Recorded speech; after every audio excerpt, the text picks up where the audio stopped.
Do you know, brother, that I was once described as having something of a green thumb? Yes, but that was really on you for not seeking immediate medical treatment following the raccoon attack. The Harvest Moon series in general is a bit of an odd duck, isn't it? I mean, not the fact that it exists so much as the fact that it's actually been successful. There are legitimate Harvest Moon fanatics out there. People cosplay as the little farmer guy. I mean, farming isn't actually fun, right? I shouldn't think so.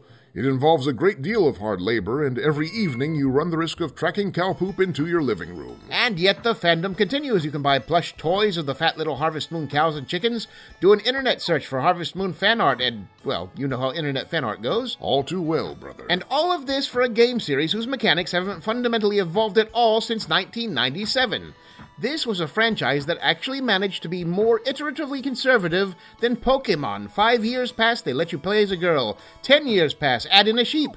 Are we ready for goats? Nope, too hasty. Leave something for the next generation.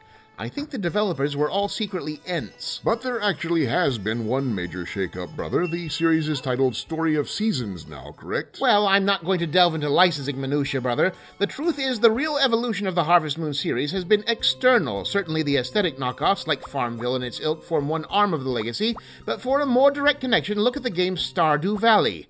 Stardew Valley, in a nutshell, is an indie developer grabbing Harvest Moon by the lapels and screaming, "Why aren't you better by now?" On the other hand, brother, Harvest Moon's deliberately conservative approach means that the older entries have aged exceedingly well.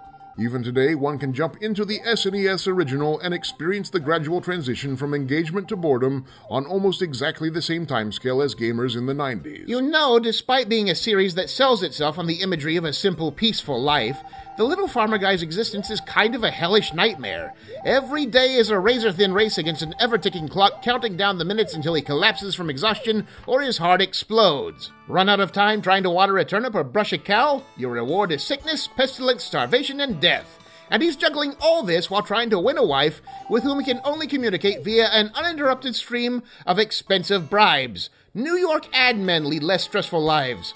I can only imagine that the original Japanese version of the game showed the extensive collection of half-empty liquor bottles on his nightstand that fueled his insane, self-destructive lifestyle, with every night fading to black on the image of him pounding back straight bourbon as his watery red eyes look fearfully to the rapidly approaching dawn like the trumpets of the apocalypse. Still, the chickens are cute.